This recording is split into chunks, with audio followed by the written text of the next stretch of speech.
Hello, traditions, and welcome back to Tagum Doctors College. Now, let's have our next lesson. So, today we are going to talk about the evidence that religion brought about an event in history. We are also going to talk about Judaism and Christianity, guys. So, prepared by yours truly. Now, let's go to the learning objective. So for our first topic, uh, at the end of this lesson, guys, you are expected to assess the evidence of prehistoric religions and their major characteristics. Okay? So now let's go to the Reformation. So the Reformation, guys, is one of the evidence that religion brought about an event in history. So may pagbabago. There is a Reformation. So when we say the Reformation was the greatest religious movement for the Christ, since the early church. It was a revival of biblical and New Testament theology. So the Reformation of the 16th century is next to the introduction of Christianity. The greatest event in history, it marks at the end of the Middle Ages and beginning of modern times. Starting from religion, it gave directly or indirectly a mighty impulse to every forward movement and made Protestantism the chief propelling force in history of modern civilization. Kasi guys, sa time ng mga Amerikano, most likely Americans are the one who brought the Protestantism. So, isa din ako sa mga protestante guys. So, I am also a Protestant born again Christian of the Church of God. So this religion was brought about or brought by the American civilization. So this is also the remarks of modern times. Okay? So dito nag-start ang modernization, modern times natin. So ito din ang starting religion na directly and indirectly and a mighty impulse to every forward movement and made Protestantism. Okay? So, para sa kasi sa mga Christian guys or mga kagaya namin na mga Protestant, we really believe that we can directly and indirectly to talk to God through prayers. At ito din yung greatest event ng history. Kasi dito nag-start talaga yung Christianity. Okay? So that is for the Reformation. So most likely, a lot of people, and evangelical people, nga nagatabang para ma-reform ang kadaghanan nga mga tribe. That's why, sa una, nagatuo lang og mga bathala o kanang mga butang nga dili makatuuhan ang mga to ang mga tribo, pero karon some of them are also Protestant and Christians. Okay? Because of the Reformation brought by the Americans. Now, let's go to number two. So, number two, this is also the evidence that religion brought about an event in history, and this is the Babri Masjid or Mosque case. So, as you can see here, guys, there is a mosque in this picture, and there are a lot of people. It is because it was a very important event. So para sa kanila, this is a very important event, guys, that happened in Indian history, which taught people that how can the base of religion, dispute of Hindu and Muslim in Indian, can destroy kindness and humanity of people. So, parang na-destroy nila tong uh, mosque na ito, guys. So, we also have the dispute arose previously a Mughal emperor Mir Banki destroyed a temple of Hindu god Lord Rama.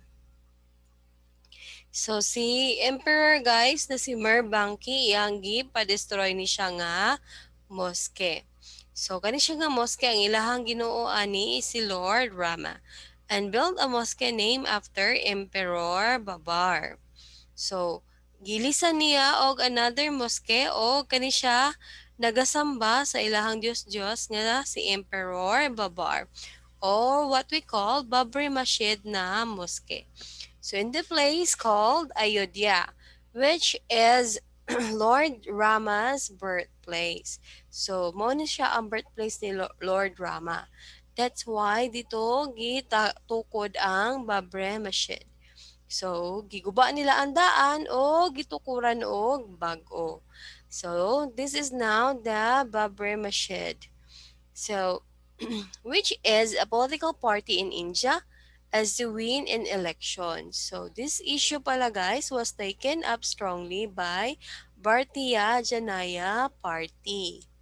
So murag wala na ganahi sila ano no kani nga grupo si Bharatiya Janata Party. So which is a political party in India as to win an election. So sila nakaduog kay daghan pud og mga citizens sa India nga dili ganahan ato ilahang gibuhat. But as to the religious sentiments, guys, were arose of the people, riots were created. So nagkaroon ng riot dito, guys. That's why there is a lot of people here. And Mosque was demolished by the peoples itself. And more than 20,000 innocent people lost their lives in this dispute, which mostly included Muslims. So daghan po kayo ang nangamatay ani nga time no.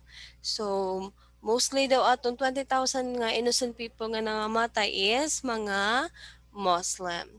So so mura siya og kanang war, a religious war because gilisan nila, gitukuran nila og bag-o nga mosque ang katuilahang giguba nga mosque.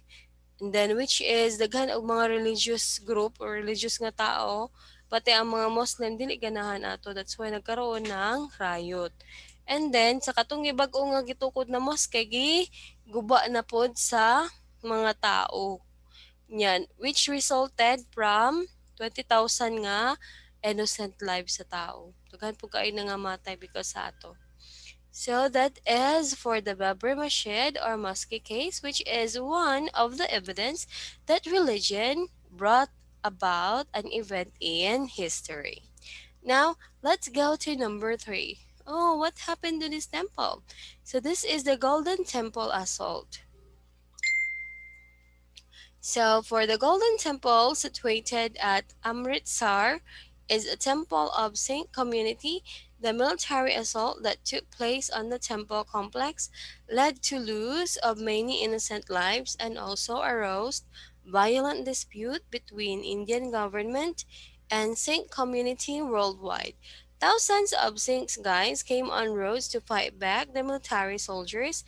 This was the outcome of the Indian military operation ordered by Prime Minister of India, which is Indira Gandhi, which was known as Operation Blue Star.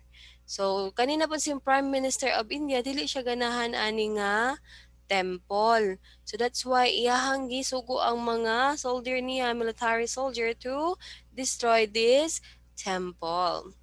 So, which kanang daghan pod og mga violent dispute nga nahitabo. So, ang daghan pod or thousands pod of the Sikhs, di sila gusto nga kuan ni siya gubaon. So, ni fight back pod sila. So, which resulted to kanang daghan kay mga innocent life na nangamatay and then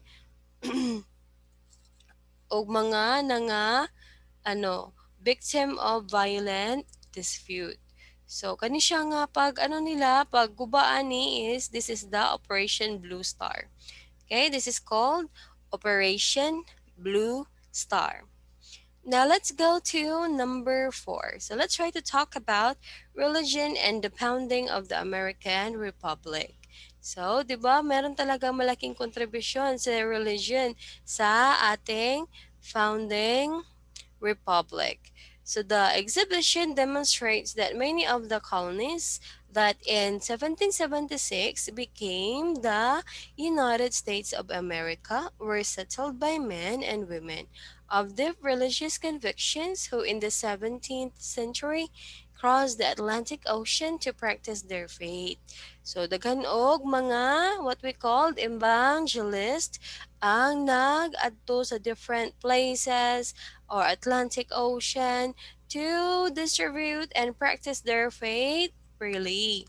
So that the religious intensity of original settlers would diminish. Atong mga religions sa original settlers, mga tuo sa bathala, mga tribal nga mga kuan, pagtuo is mawala o mapulihan o Christianity. So, that the religious intensity or the original settlers would diminish to some extent over time was perhaps expected, but new waves of 18th century immigrants brought their own religions.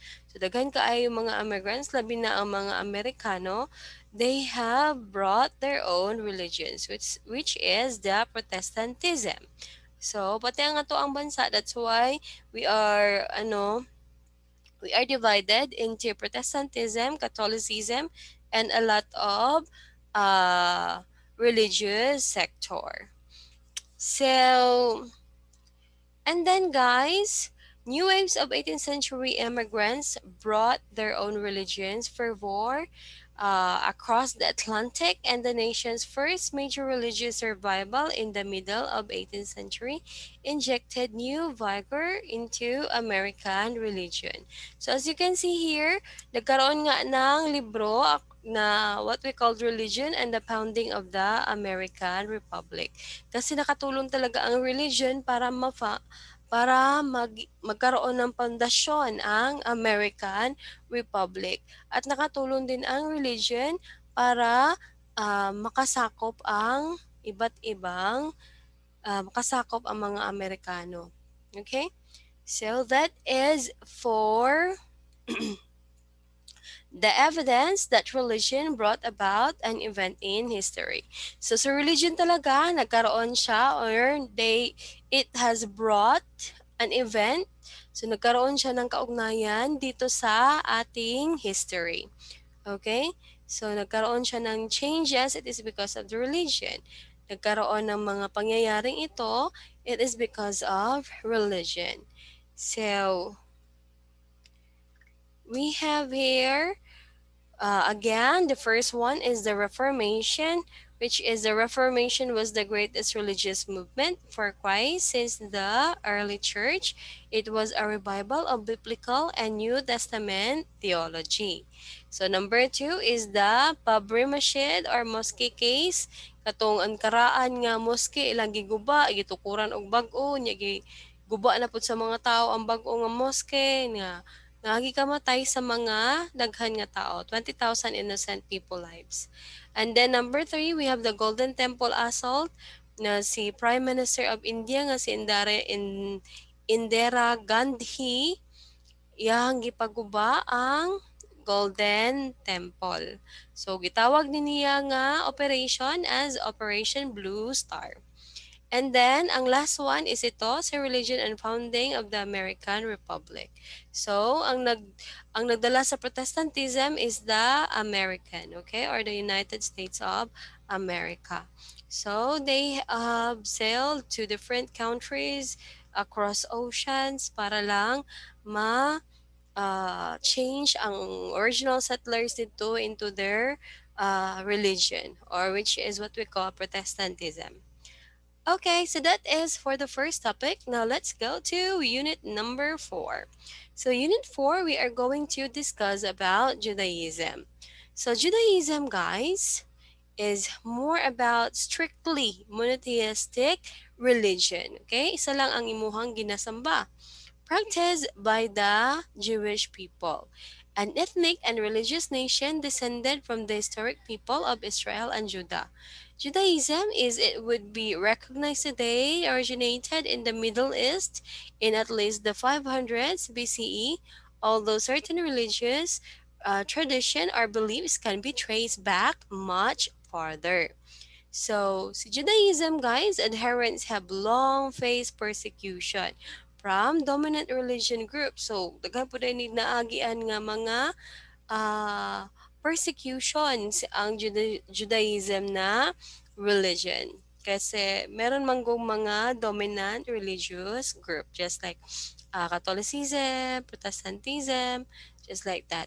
So the Roman Empire destroyed the Second Temple, the center of Judaism, and the nation was scattered. Through the modern day, Jews have been the victims of intense violence and discrimination. All the same, Judaism has persisted and remains one of the most visible and widely practiced religions in the world. So, kung ikaw ba ang tatanungin, my dear traditions, would you like to be a part of the Judaism? Okay, so let's try to respect their culture and their religion. So, after knowing this lesson, guys, are our learning outcomes for the day. So, you are going to briefly recount the history of Judaism as well as problematize and identify of a Jew. Okay? And then distinguish the different Jewish practices and beliefs and identify the different worldviews of Judaism. So, i-focus natin ang ating mind and heart to this religion which is Judaism. Okay? So, kailangan nating ma-recount kung ano ba talaga ang Judaism. Ano ba ang uh, ah, naging problema nila and then paano ba 'to naging problema ng mga Jew? And then we are also going to distinguish kung unsa ni siya, Jewish practices ba ni siya, Jewish beliefs, and then ang worldviews nato sa Judaism. Okay? So let's try to know about this topic. So, if you get your module, guys, we have also here the unlocking difficulties, the schema, the Torah, the prophets, and the mysticism. So, guys, always remember when we say schema, it represents clearly cognitive structure where mental representations, prior knowledge about religious domains, and their relations among its attributes affect the way people perceive and understand the world. So, kung may yung tag schema, guys, mao ni siya ang atoang cognitive structure. So, ito ang paghuna-huna, gyud sa nato pag construct or we have our own structure or mental representation nato sa kana siya nga religious domain. So, para sa toa, ang Judaism is unsa. So, inana siya, guys. So, different religions represent different domains and represent knowledge. So, natin mga knowledge ana pero gamay lang kaayo. So, let's try to build our schema about Judaism. Next is Torah. So, when we say Torah, guys, this is a Jewish Bible. So, kani siya, it is the central and most important document of Judaism. So, mao ni ila ang pinaka-importante nga document. So, just like our religion, Christianity, ang atong pinaka-importante nga document is the Bible. Pero sa Judaism, guys, their very important document is what we call Torah. Next is prophets. When we say prophets, guys, is a person who speaks for God or a deity. So sila to directly storya sa Ginoo or sa divine inspiration. So in Old Testament, a person chosen to speak for God and to guide the people. So we also have mysticism. So the intense experience of spirituality by prophets and saints of various traditional religion. So, when we say mysticism, guys, mao ni siya ato ang intense nga experience. Pinaka-grabe, pinaka-emotional, pinaka-intense nga experience nato sa spirituality. Or mao ni siya ang kanang intimate relationship nimo sa Ginoo. Okay? So, magdepende ni siya kung unsa ang imuhang gituuhan. If you are in a Judaism or are you a Christian or a Muslim. So, always remember, when we say mysticism, mao ni siya ang pinaka-intense na experience nato when it comes to spirituality. So, by the use of or by the help of prophets, saints, and various traditional religion. Okay? Prophets. So, mo na sila nagatabang. So, kung para sa mo apo, like for example, pastor, the baptism of the Holy Spirit, that is one of the example of intense experience sa amua, which is what we call mysticism. Now, let's go to the next one. So these are the key concepts of mysticism, okay? So focus your mind now in Judaism. So let's try to think ourselves as our religion is Judaism, okay? So the key concept of this book, guys, or what we call religion, in the world of almost 7 billion people,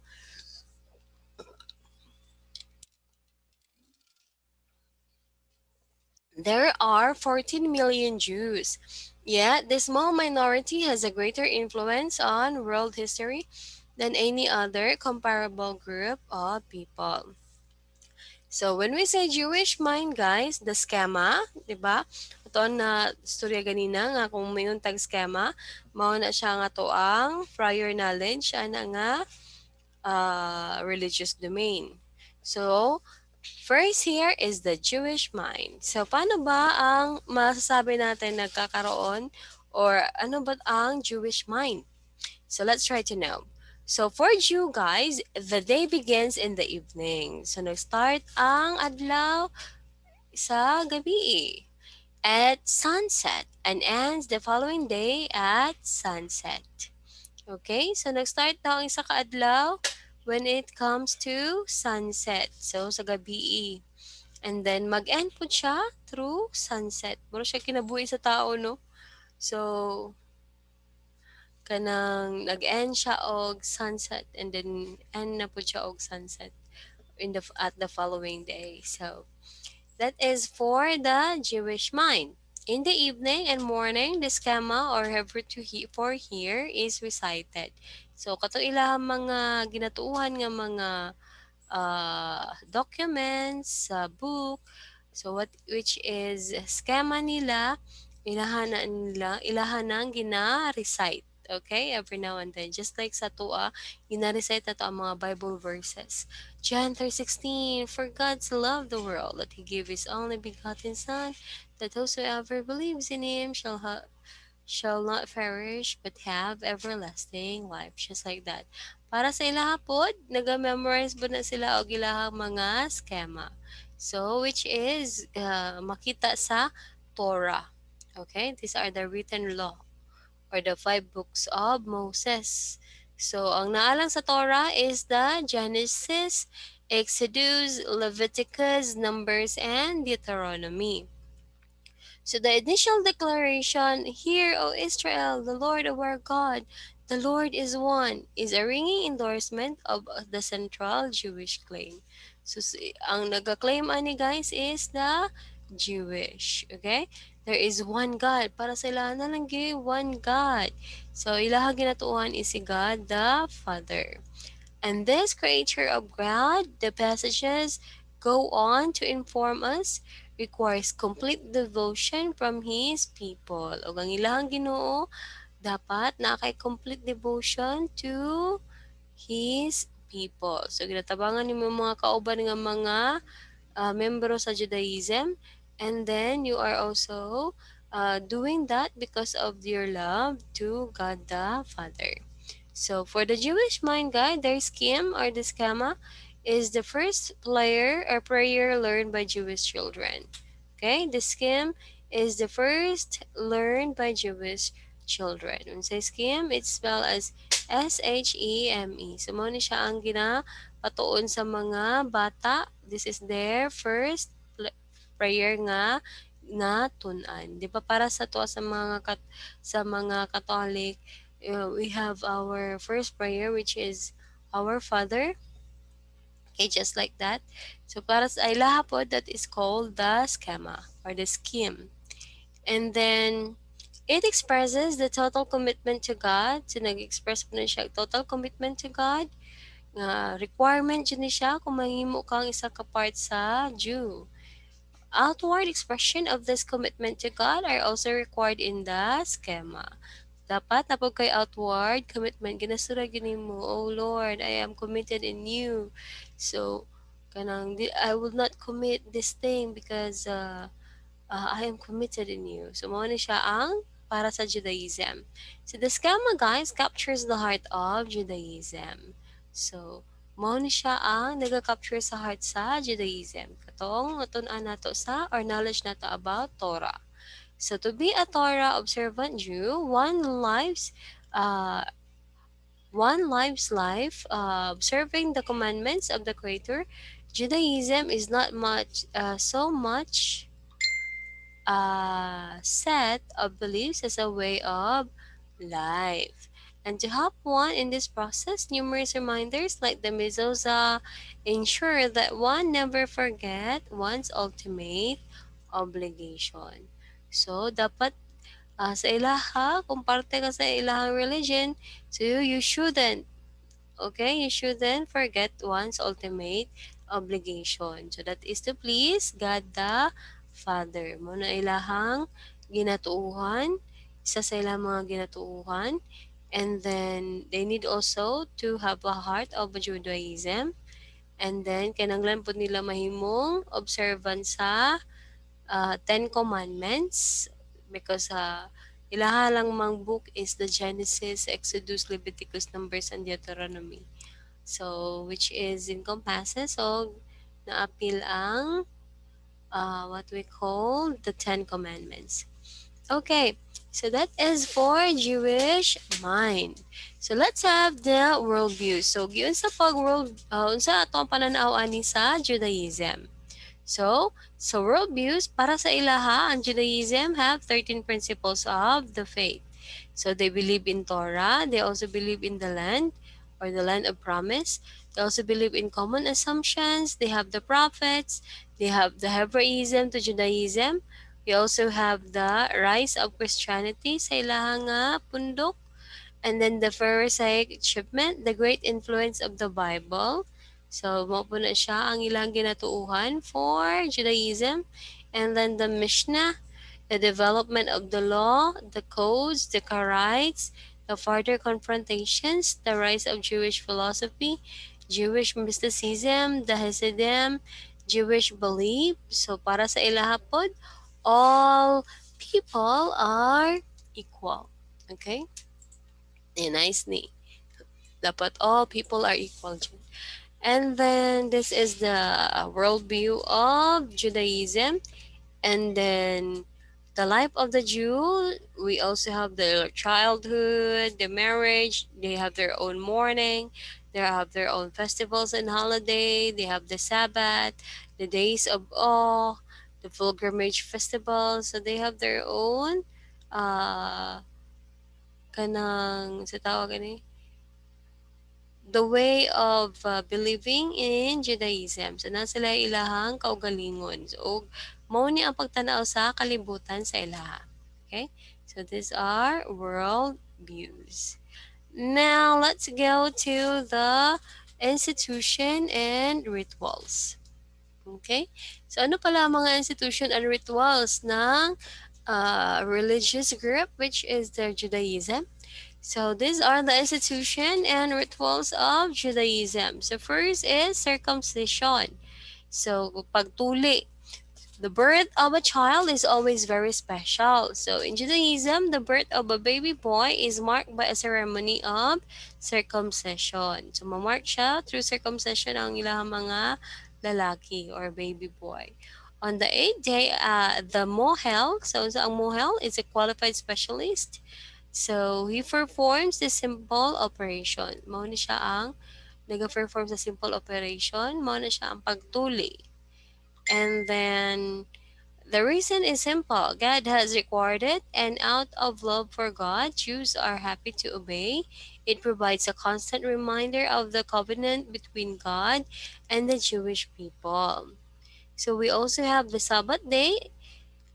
Okay, so the Sabbath day, guys, as the major moments of life are minded with ceremonies that remind the Jew of the love and goodness with God. So each week concludes with the gift of the Sabbath. So Each week daw gina-conclude or naa sila gift of the Sabbath. So wala sila ginabuhatan na kundi mo praise and worship lang sa Ginoo, just like in the picture. So it is easy for people to get so caught up in work and making money that the whole purposes of life is lost. Wala na ang purpose sa kinabuhi. So work and money are the means to an end, and the end is the worship. So work and money daw is the mean to an end. Ang ilang ginatuuhan, and then the end is the worship of God. Okay, so start na to ang kinabuhi as sa pagtrabaho o sa pagpangita og kwarta, and then that is para ma-meet na to ang ato ang mga end or ato mga panginahanglan. While sa worshiping God, so this is the end, is the worship of God. So, mo na siya ang ginabuhat sa Sabbath day. So, meaning in the end of the day or the end of the week, we are going to praise God in everything that happened in our life. That is for Judaism. Now, we also have festivals. So, paano ba nagka-festival ang mga Judaism or mga Jews? So, as life is marked with constant reminders of our ultimate purpose for being, and a week is marked with the climax of the Sabbath, so the year is structured around the various festivals that retell the story of the Jewish past. That is for festivals. Now let's have the synagogue. So sa dining synagogue for Judaism or for the Jew. So in the Hebrew Bible, guys, the temple is the place for worship. So para sa ilaha, in their synagogue, the temple is very important because that is their place of worship and prayer. However, after the temple was destroyed by the Romans in 70 CE and the Jewish people were driven into exile, the synagogue became a more important. Within a synagogue, there are constant reminders of the temple. So we have an ark, a lamp, and a Torah scroll. Mao na ang ginatuuhan or ginagamit sa synagogue. Okay? This is the temple or a place of worship. Inabutangan na nila og ilahang Torah, ilahang ark, ilahang lamp. Now, let's go to the ethical expression. So, ano ba yung ethical expression ng Judaism, guys? So, most likely, we have number one, the dietary laws. Number two, the justice and love. And number three, the rule of women. So, let's try to know kung kuan ba, impartial ba gihapon ang Judaism when it comes to rule of women. So, loving kindness, the dietary laws, there is a sense in which everything in Judaism is ethical. So, tanan dapat ethical. O ginasunod. Ethics has to do with behavior, and the entire Torah is preoccupied with behavior. Kasi sa Torah mga guys, or the Old Testament talks about perfectionist siya ba? Kung makasala ka, stone to death ka. So that's why in the Atari laws, guys, mao ni siya ang atoang dapat nga behavior. So, and the entire Torah is preoccupied with behavior. So, gitudluan ka unsa ang pagbehave, unsa ang pagsamba diha sa Torah.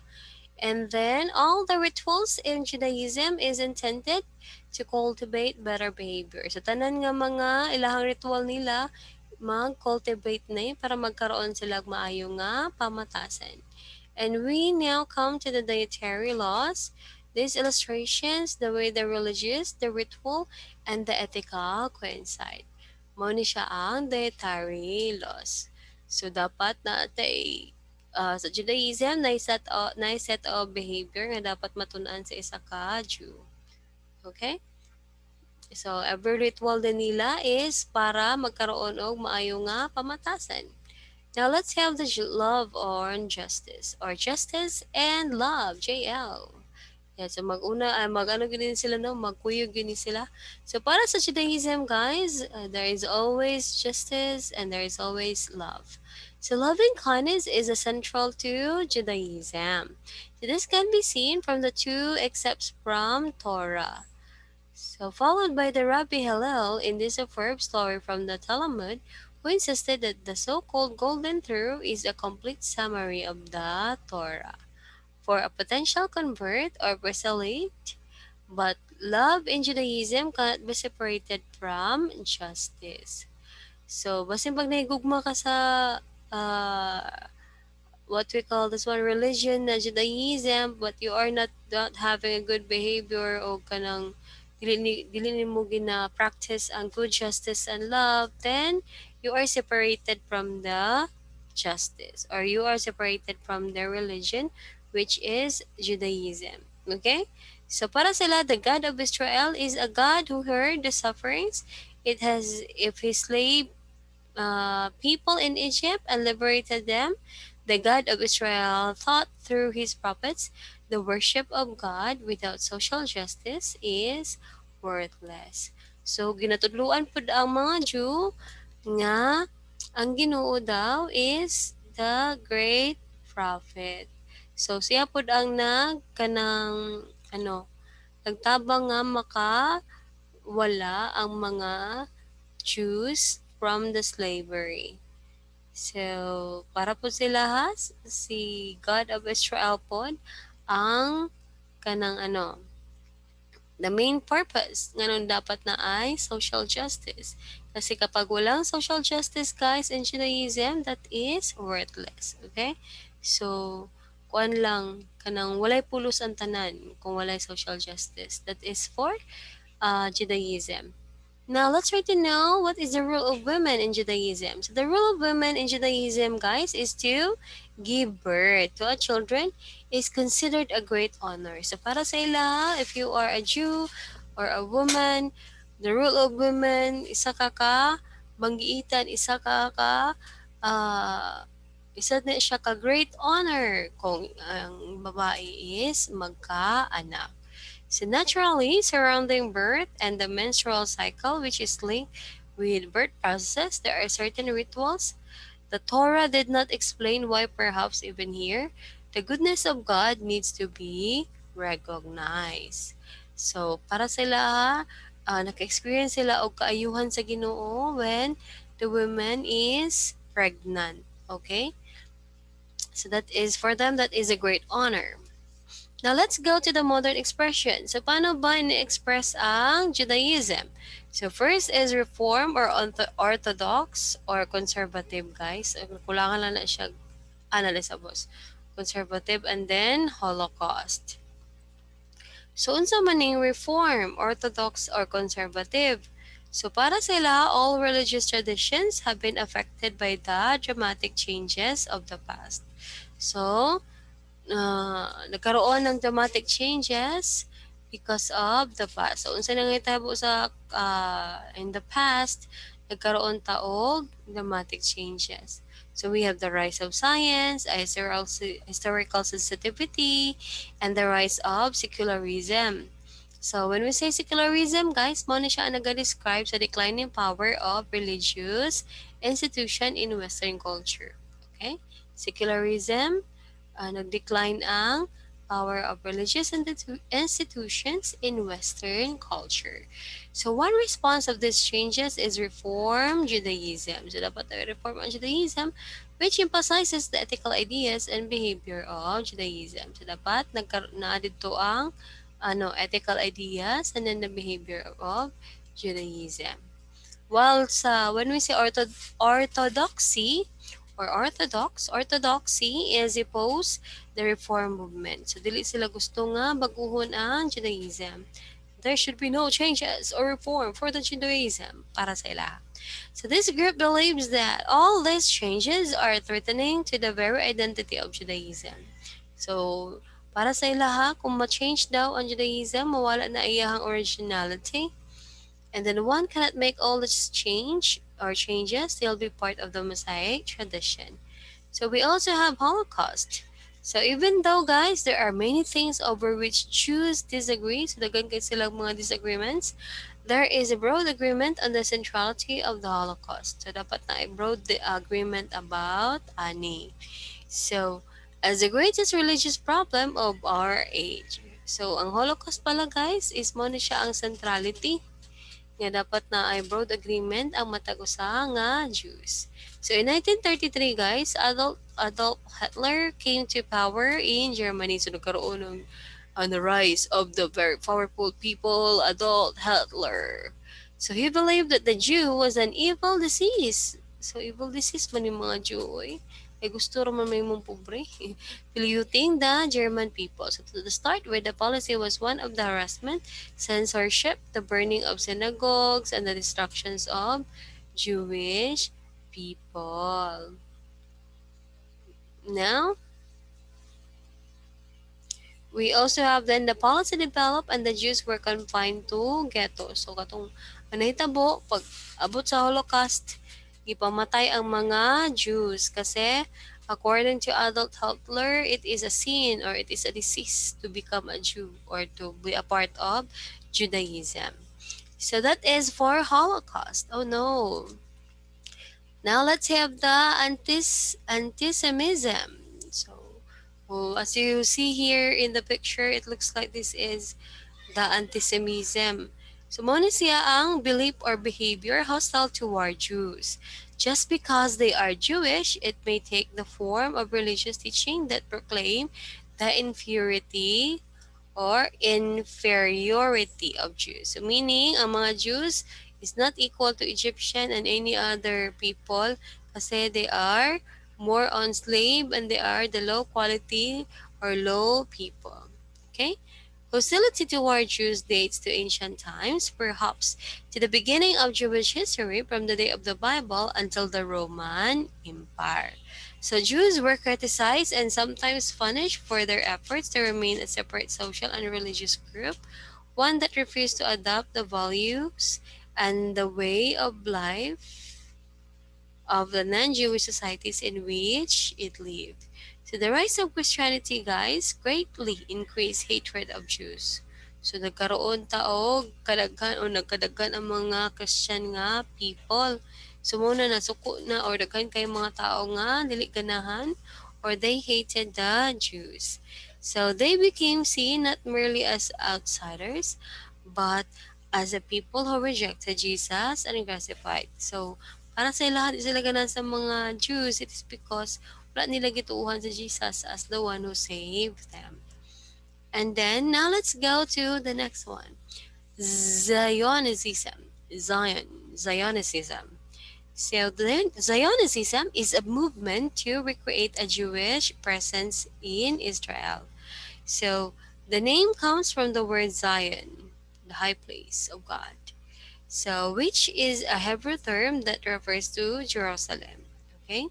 So, the chosen place of God is Jerusalem in the past uh study. And then para sa mga Jews, guys, they have considered certain areas in Israel sacred. So, daghan og mga areas sa Israel na sacred para sa ilaha. So, even though it is not sacred in terms of para sa mga Christian o Muslims.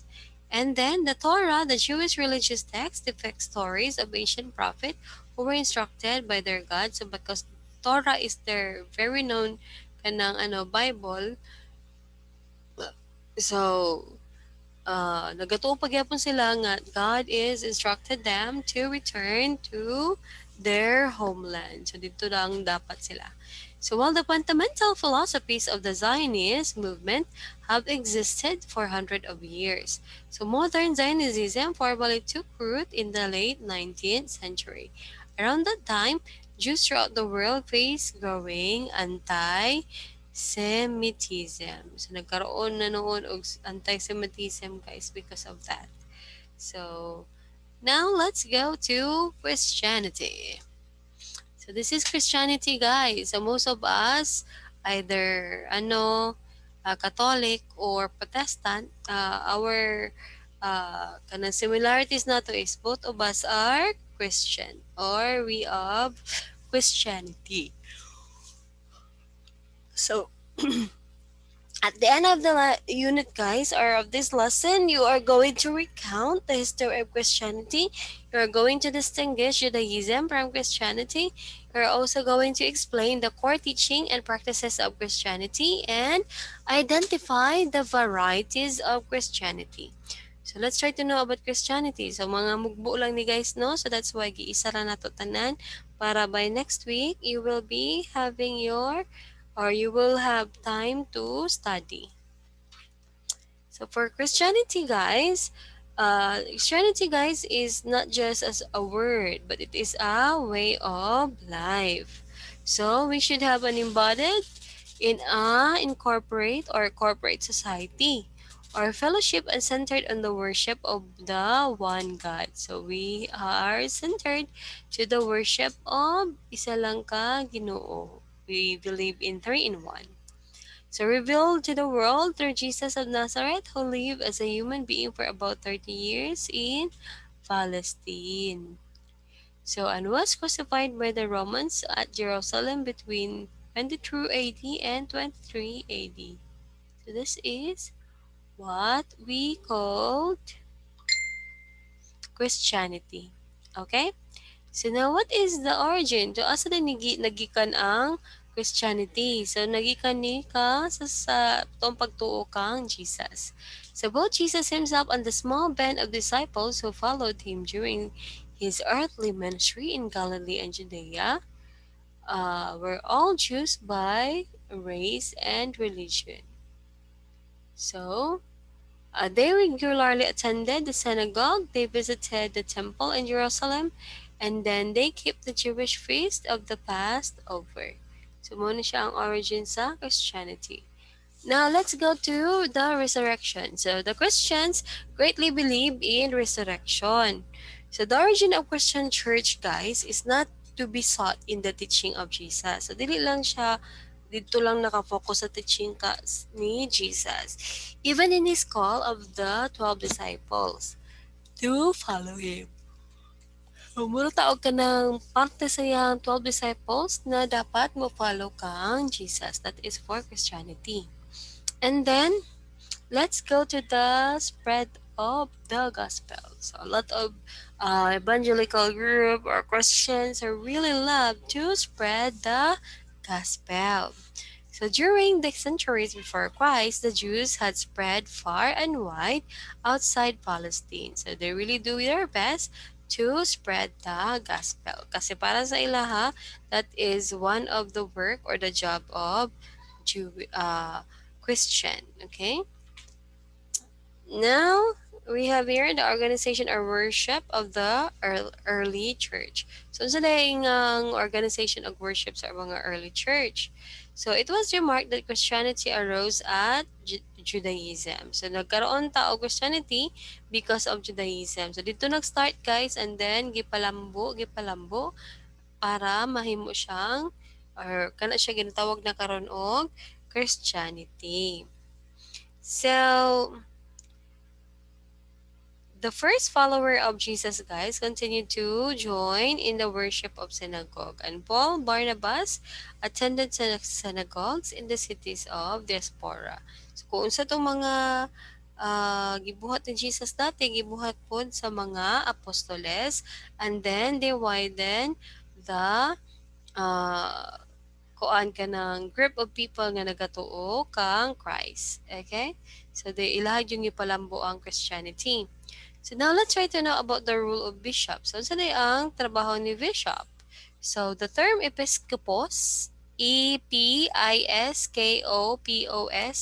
which is also known as bishop, connotes a person function of superintendence or overnight episcop, which has evidently exercised by one of the college or presbyters in the church. For by the middle of the 2nd century, such an arrangement known as munisipikopacy. So, always remember, guys, the word bishop came from the word episcopus. Episkopos.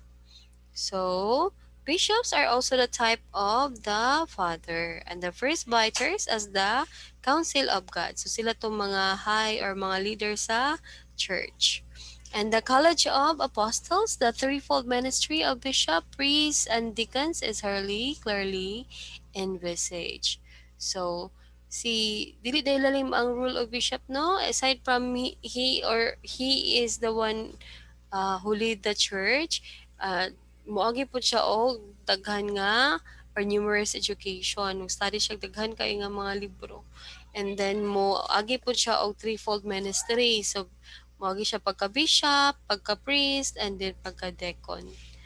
Now, let's go to the consecration. So, unsa day ang consecration sa mga Kristohanon or sa mga Christian? So, bishops could not consecrated until their predecessors were dead.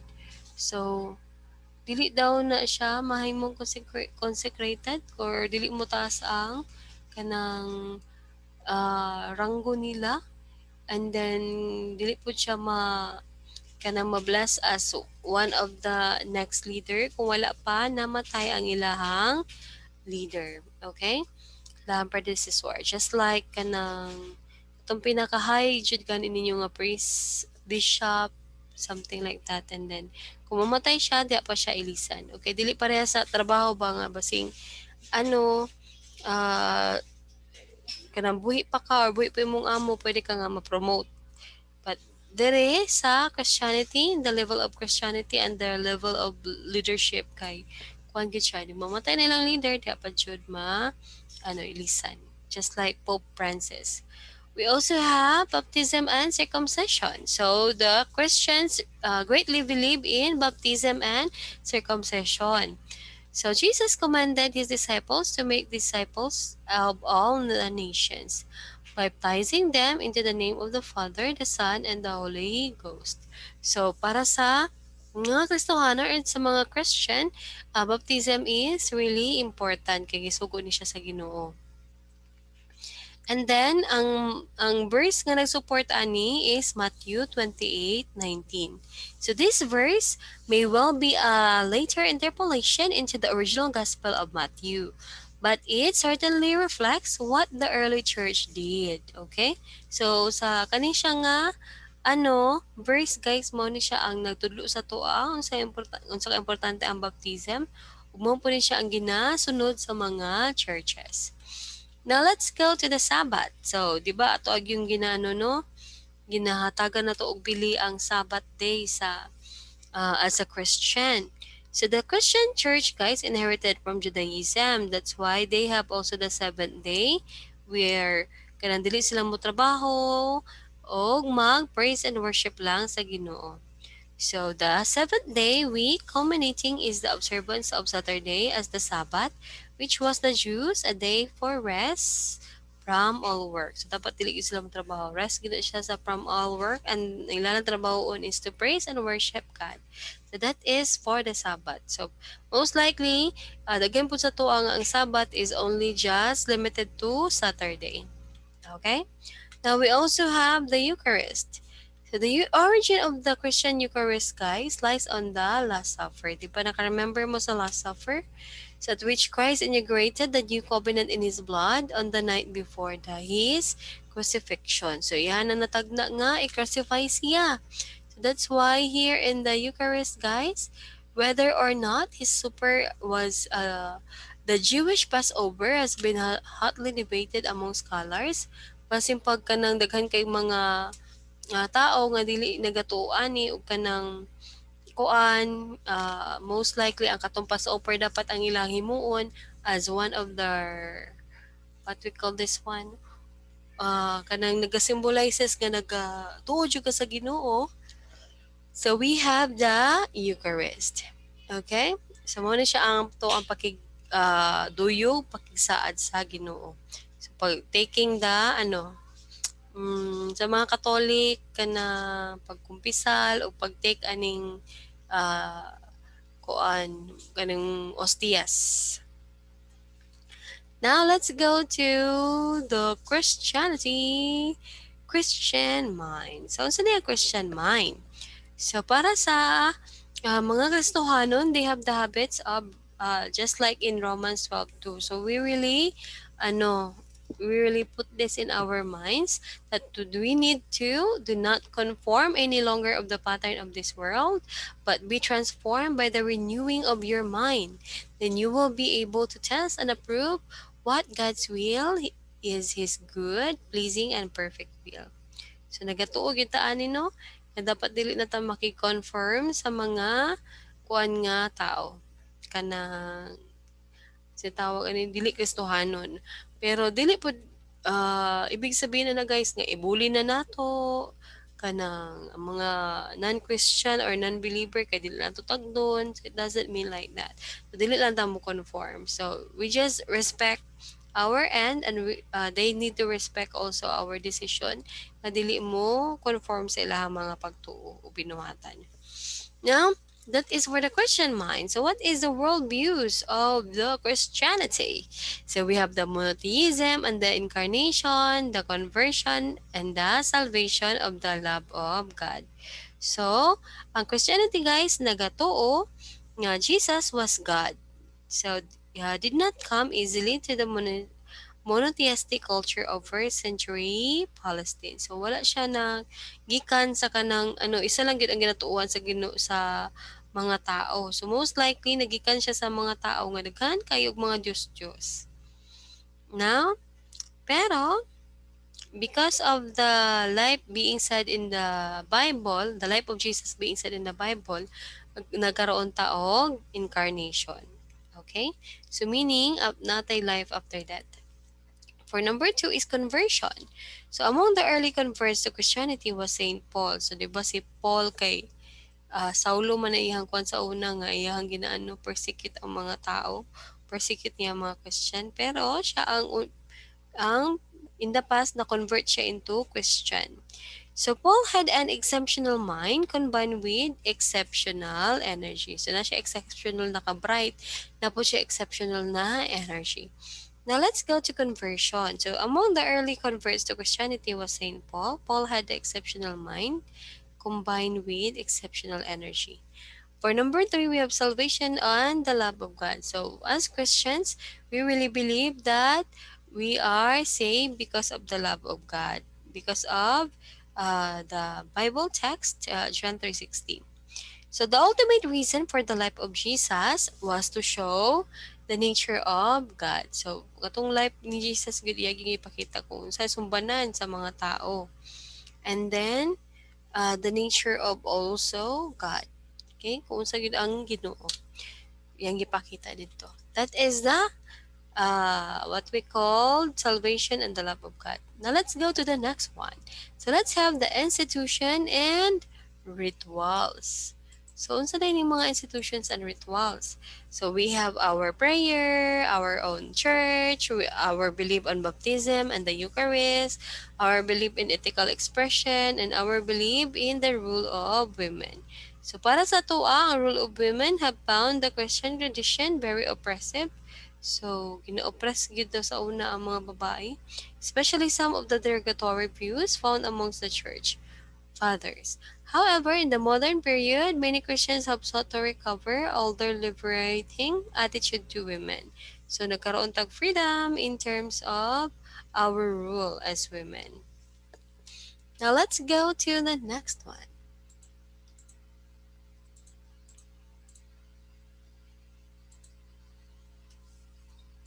So let's go to the modern expression. So paano natin pinapakita na Christian tayo, 'di ba? We have the sign of the cross, we pray, and we close our eyes, and then kahit ng tao close our eyes na pray, especially when we are kanang about to eat, something like that. So there are many Christians who believe that the traditional support of patriarchy needs to change. Dapat no change daw? And who stress instead the New Testament message of equality. So dapat katong mga tinuhan do nato sa Old Testament would be changed into the New Testament. Kasi bag-o na ang kasabutan nato sa Ginoo. Now we also have ecumenism. So unsa din yung ecumenism? So movement ni siya or tendency toward worldwide Christian unity or cooperation. So mao jud ni siya ang gina-work out sa mga religious leader, no? Nga dapat isa lang ang religion o dapat na atay unity. But always remember, guys, there is also beauty in differences. Now, let's have the sexuality. So, para sa tuwa, as a Christian, we doesn't believe in contraception. So, in modern times, different Christian churches hold different views on the rightness and wrongness of using birth control. So, ginapatay daw na to ang, or nagapatay daw tag tao kung nagagamit tao birth control. Pero lahi-lahi po na siya sa different Christian po, ila pagtuo. So the main arguments for and against homosexuality. So para sa mga Kristohanon unsa ato ang thought, perception of homosexuality. So, against the homosexuality, guys, kung against ka, mao ni siya ang ato ang ginatuuhan. Because God made just male and female. And then, sa Bible po in the old days, homosexual practice is forbidden. And then, in some of the St. Paul's letters included in the Bible, he condemns hemo, homosexuality as unrighteous. Kung mabait ka tumboy, mga LGBTQ, they are sinners para sa Christian and they are unrighteous. So, kung naga-favor po og homosexuality ang Christianity, mao ni ang ilang ginatuuhan. Because a sexual union cannot result in children. And then, homosexuals are simply following their natural instinct. So, ano lang sila, follow lang sila sa ilang natural instinct. And then, there is an evidence of homosexual activity throughout animal na gani mga homosexual activity sa animal kingdom gani. So, why not in people? And then, there are many laws in the Bible that would not accepted now because of the nature of society. So, dili na nila ginadawat tong mga Bible na kanang they are implementing capital punishment, they're implementing slavery, so wala na to nila ano, gi-practice. So, kana po siya ang homosexuality, na siya good side, tapos siya bad side. So, for the Christian, a lot of us are against the homosexuality and a lot also of us also in favor of homosexuality. Now, that is all. So, unsa man ang what does this mean in practice, guys? So, meaning most Christian churches hold the position that you should love the sinner. Okay? So, napagyapon siya sa mga homosexual to go back to God and then we should love the sinner. Katong mga tao but not love their sin. And then the Roman Catholic Church states then, guys, that the inclination, which is objectively disordered, constitute for the most of them are ritual. So, they must be accepted with respect. So, dapat daw ang mga LGBTQ should be respected or should be accepted with respect, encompasses and sensitivity. So, dapat natay sensitive ta sa atong ginabuhat when it comes to showing our perception to the homosexual. And then every sign of unjust discrimination in their regard should be avoided. So dili magid maayo ang discrimination, guys. So even though they are homosexual, we also need to respect them because they are also people called to chastity. Okay? So, let's respect one another. Maulan dyan na siya ang susi para magkasinabot ta. So, even you are part of Judaism or Christianity. So, that would be all, guys. Thank you so much for having our world religion class. I hope you learn a lot from our lesson, from the historical events brought by religion through Judaism and Christianity. So please read and review your lesson, my dear traditions. And you can also read the related readings to know more about our lesson. So thank you so much for listening. Always